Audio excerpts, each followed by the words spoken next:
Tu me demandais l'autre jour quelle était la partie de construction que je préférais. En fait, il y en a plusieurs que j'aime et que j'ai aimé. Et spécialement celle qu'on vient de faire, c'est les pré-cadres. C'est-à-dire qu'on a monté les premiers rangs de bottes, ça fait un peu barre, et dessus, on a fait les montants des fenêtres. On a assemblé des bouts de bois pour pouvoir rentrer les fenêtres. Et quand je vois ça, eh ben, je trouve ça vachement valorisant. Parce que tout d'un coup, ça ressemble à une maison.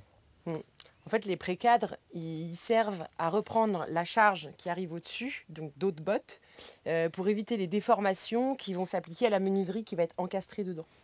Donc en fait, ils ont toute leur utilité, sinon il y a des déformations de la menuiserie et on ne peut plus ouvrir. Et là, c'était très intéressant parce qu'on était parti pour débiter toutes les sections de bois pour faire les 4 pré-cadres des 4 fenêtres. Et je me suis souvenu de ce qu'avait dit Alain, et j'ai un pote qui fait pareil, de coller au plus près de la réalité. Donc on en a fait un, et on s'est rendu compte qu'il y avait des erreurs de conception.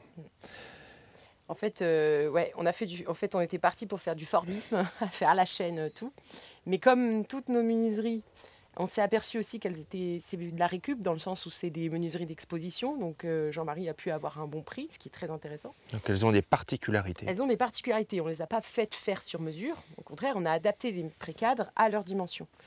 Et il y en a qui ont des tapis extérieurs pour mettre en applique extérieur. Il y en a d'autres qui ont des tapis intérieurs. Enfin, elles ont des spécificités et du coup, il faut en tenir compte. Donc on ne pouvait pas tout faire avec le même modèle, contrairement à ce qu'on avait conçu au départ.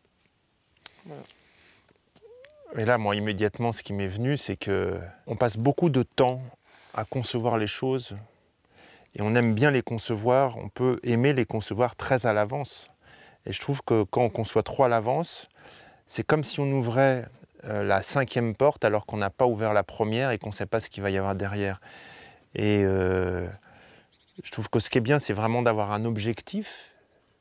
On sait où on va, mais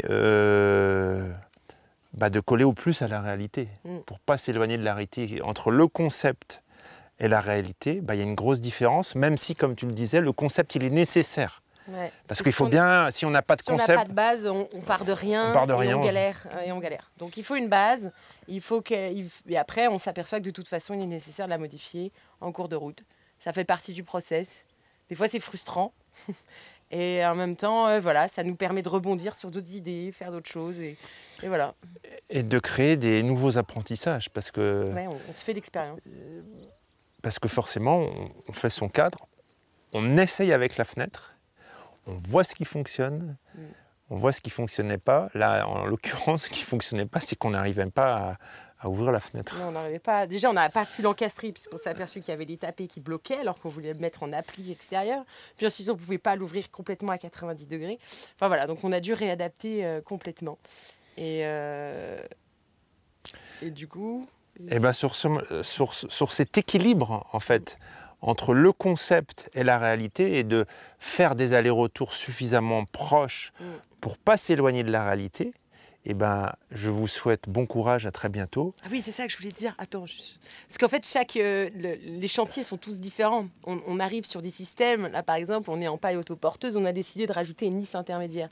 Normalement, on ne pose pas les pré-cadres sur une lisse intermédiaire. Quand on fait ça, les pré-cadres sont posés sur la lisse basse. Donc, en fait, on se réadapte sans arrêt. Et du coup, on ne peut pas appliquer un modèle d'un chantier sur un autre parce que les choix en amont ont été différents. De même qu'on ne peut pas appliquer une manière de communiquer de quelqu'un sur un autre. Il faut s'adapter et donc on ferme la parenthèse et donc je finis ce que j'avais terminé. Oui. Bon courage, à très bientôt et rendez-vous sur une prochaine vidéo.